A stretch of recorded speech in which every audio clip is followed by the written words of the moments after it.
noite, vou gravar aqui para vocês um pouquinho do que seria a técnica EFT, né? É uma técnica chinesa em que é feito um comando para liberar alguns sentimentos, algumas emoções e como se fosse uma acupuntura, só que uma acupuntura sem agulha.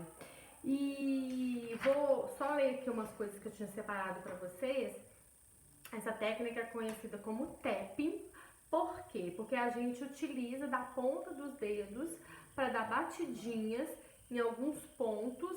São 9 pontos, 9 pontinhos que a gente ativa, dando uma frase de comando para que a gente consiga trabalhar ansiedade, medo. Às vezes eu tô com uma dor de cabeça muito forte, às vezes eu tô com uma dor no pescoço, às vezes eu tô com uma raiva, às vezes eu tô com uma angústia e eu não sei muito como lidar com isso. E a EFT, Emotion Freeing Techniques, é uma técnica de liberação das emoções, para controlar essas emoções. Então já tem pesquisas comprovadas da eficiência do uso do EFT para diminuir o cortisol, que é o hormônio do estresse, e a eficácia em quadros de ansiedade, de medo, de crenças limitantes, de travas que nos impedem de seguir em frente. Ele descobriu que a gente consegue, como é um processo energético, não é nada espiritual, viu, gente? Nada, isso é coisa de espírito, não. É um processo energético, a gente tá falando de energia. E o nosso corpo é energia. Então descobriu que através de pontos, né, meridianos de pontos, a gente consegue ativar e sem a utilização de agulhas. E o TEP aciona o sistema nervoso parasimpático, que é o responsável pela resposta de relaxamento. Meu pequeno entrou ali, de relaxamento. E quando a gente está relaxado, a gente responde melhor as respostas, a gente tem resultados melhores. Então, como eu falei com vocês, são 9 pontos.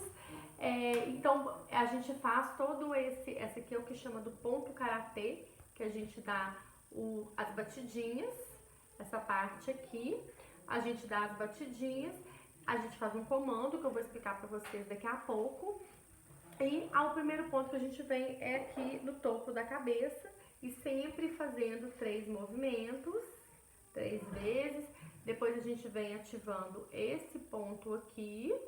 Depois a gente ativa esse aqui, ao redor aqui, ó, bem ao ladinho da sobrancelha. Depois abaixo do olho. Entre o nariz e a boca, a gente faz esse acionamento também. Aqui no queixo. Nesse ponto aqui na clavícula, a gente também trabalha com ele. E aqui abaixo, como se fosse na direção do sutiã, que a gente também dá esse tapinha fazendo esse movimento. Então, seriam os 9 pontos em que a gente faz essa ativação. Então, como que funciona? Como eu falei com vocês, a gente faz uma frase de preparação. Antes dessa frase, a gente faz como se fosse um trabalho de respiração em 3 tempos. O que é isso? Você conta até 3 para poder inspirar e expirar contando até 3. Você faz esse movimento por 3 vezes. E após fazer esse movimento, você faz a sua frase de preparação, que ela inicia com apesar de ou mesmo que. E você faz, nessa frase da ativação, da preparação, você faz nesse ponto do karatê. Quando você fala essa frase, em seguida você fala: eu me amo e me aceito profundamente. E depois você vem para os pontos, para esses outros pontos que eu mostrei para vocês. Então, eu vou pegar aqui um exemplo. Eu tinha até anotado um exemplo aqui. Vamos supor que você teve um dia que você estava se sentindo super cansada, sobrecarregada, que você fez muita coisa, tomou banho, mas ainda tá com aquela sensação, daquele peso e tá sobrecarregada. E aí você vai fazer o EFT. Então você vai começar, primeiro você vai vir para respiração. Solta, contando até 3. Faz 3 vezes esse processo.